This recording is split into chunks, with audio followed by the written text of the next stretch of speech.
గణేశాయ నమః. రేపే దూర్వా గణపతి వ్రతం.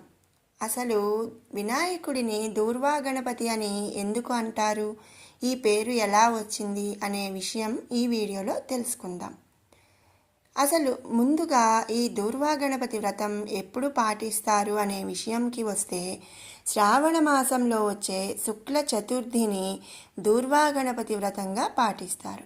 మరియు గణేశుడిని ప్రత్యేకంగా పూజిస్తారు. దూర్వా గణపతి వ్రతం నాడు శ్రీ గణేశుడిని పూజించటం విశేష విశిష్టతను కలిగి ఉంటుంది. అంతేకాకుండా ప్రతిరోజు గణపతికి గరికను సమర్పించాలి. దూర్వా గణపతి వ్రతంలో దూర్వాకు చాలా ప్రాధాన్యత ఉంటుంది. ఈ దూర్వా గణపతి వ్రత విధానం అష్టదళ పద్మాన్నే ఎందుకు వేస్తారు అనే విషయం తెలుసుకుందాం. విఘ్నేశ్వరుని పూజలో వాడే 21 రకాల పత్రాలలో గరిక అంటే గడ్డి పత్రం విఘ్నేశ్వరునికి అమిత ఇష్టము. గరికతో పూజిస్తాము గనుక ఈ స్వామిని దూర్వా గణపతి అని కూడా పిలుస్తారు. ఈ స్వామిని అర్చించేటప్పుడు జంట గరిక పోచలతో 21 సార్లు పూజించాలన్న నియమము ఉంది. దానికి గల కారణం యమధర్మరాజు కుమారుడు అనలాసుదుడు.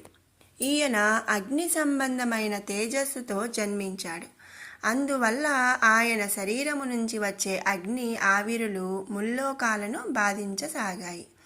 అప్పుడు ఇంద్రుడు గణపతిని ప్రార్థించాడు. గణపతి అనలాసురుడిని తన బొటనవేలుతో నలిపి ఉండలా చుట్టి చప్పున మింగేశాడు. అయితే అనలాసురుడు అగ్నిమయుడు అవటం వల్ల విఘ్నేశ్వరుని ఉదరములో అమితమైన వేడి పుట్టింది. దాంతో ఆయన బొజ్జలో విపరీతమైన తాపము పుట్టింది. దేవతలు ఆయన బాధను చూడలేక నీటితో అమృతంతో ఎంత అభిషేకించినా ప్రయోజనం లేకపోయింది.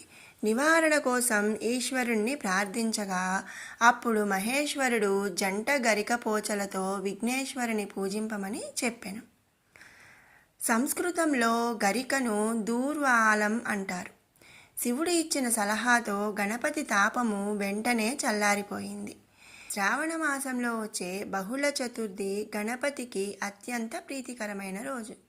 ఈ రోజున సంకష్టహర చతుర్థి వ్రతాన్ని ఆచరించడం సర్వవిఘ్నహరం. ఈ నామాలు మహా విశేష ఫలప్రదమైనవి. నిరంతరం పఠించిన శుభములు కలుగును. విఘ్నేశ్వరునికి గరిక పత్రం అంటే మహాప్రీతి. దూర్వా గణపతి వ్రతం నాడు స్వామిని 21 రకాల గరికతో పూజించటం వలనే దూర్వా గణపతి అంటారు. ఈ వ్రత విధానంలో 21 నామాలతో వినాయకుణ్ణి అర్చించి 21 ఉండ్రాళ్లను నైవేద్యంగా సమర్పించాలి.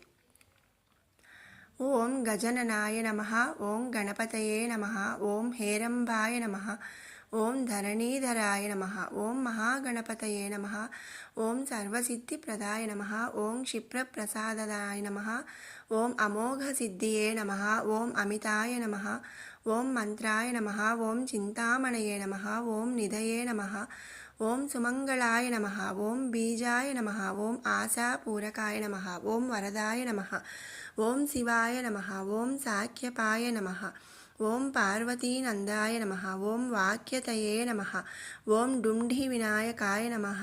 ఈ 21 నామాలతో కూడా ఆ గణపతిని పూజించాలి.